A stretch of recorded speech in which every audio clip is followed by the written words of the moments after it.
In this lesson, we're going to take a look at some of the shading effects that can be achieved through the use of the ward shader. Now, the ward shader is a particular shader that can actually be very, very useful when used for surfaces that are going to require some kind of an anisotropic shading effect. So, something like this paint can would actually be a perfect example for that. You'll notice that if I were to simply take a render of this object, that if I were using a material such as a standard blend shader, that we get the specular highlight that's just perfectly round. And for some situations that may be perfectly fine, but for other situations you actually may want to get some kind of a specular highlight that has more of a brushed metal appearance to it.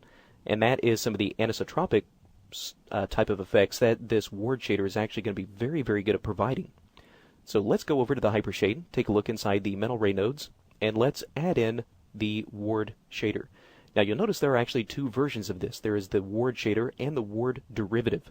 The ward derivative we'll talk about in its own lesson. In this case, we're just going to focus on the ward shader. So let's take the two surfaces and go ahead and right click on this shader, assign this material to the selection, and re-render our scene. Alright, so you'll notice right away that the actual render that we get back is going to be very, very blown out. So let's take a look inside this shader.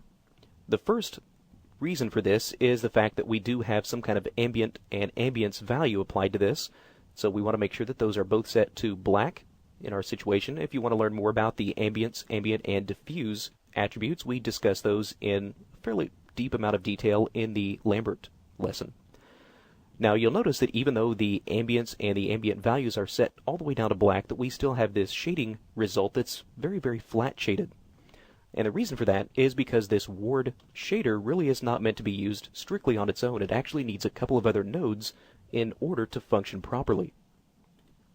And the reason being that this node, just by itself, this particular shader actually doesn't know how to calculate the specular highlight that we need on this surface. So we will need to add a couple of extra nodes to let this shading model understand exactly how it needs to calculate those specular highlights. So what we need to do is scroll down to the textures area, and we need to add in a couple of these nodes. We need to add in the texture rotate, which is going to feed the specular information into the shader, and we also need the texture vector. So that way we can actually pull the vector information from some particular location. So let's start by taking the texture rotate. We'll just double click on this. We'll take this MIB texture vector, middle click, and drop it into the input. Alright, so this is the input. In the texture vector, this is where we can actually decide where the space is going to be derived from, whether it's going to be specular highlights derived from object space, world space, camera, or screen mode. In our situation, we're just going to leave this set to standard. Alright, so now we have these vectors that are plugged into the texture rotate. So let's just middle click on the texture rotate once we have this ward node selected, middle click, and drag and drop it up into the brushing direction.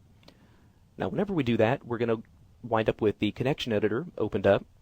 So all we need to do is link the U value of the texture rotate node to the U value of the ward shader.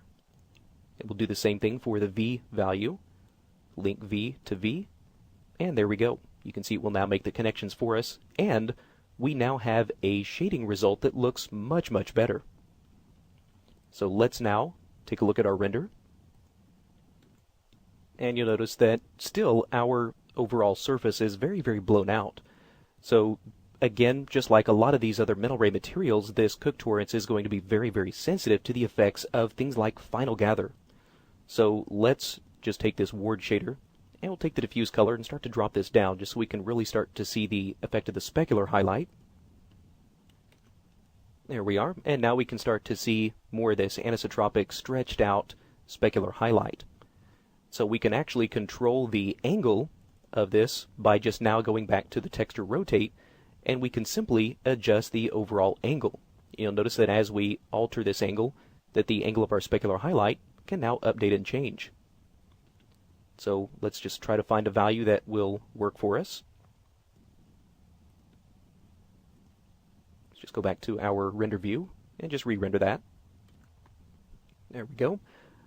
So that really doesn't look like it's had too much of an effect, so let's Try to dial this up maybe a little bit more. See if we can't change that angle a little bit more. And we'll save this render for comparison, just so we can see if what we're doing is having any kind of an effect. There we go. So now you can start to see that the angle of this specular reflection is starting to now change a little bit.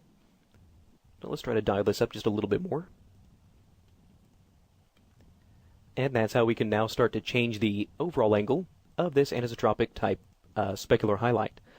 Now these additional attributes, the diffuse, glossy, shiny U, and shiny V, are identical to the attributes that are found in the Ward derivative shader. So if you want to learn more about these other attributes that are found in the Ward shader, go ahead and refer to our lesson on the Ward derivative. So that's a look at some of the specialized attributes and some of the additional nodes that are required in order to properly use the Ward shader.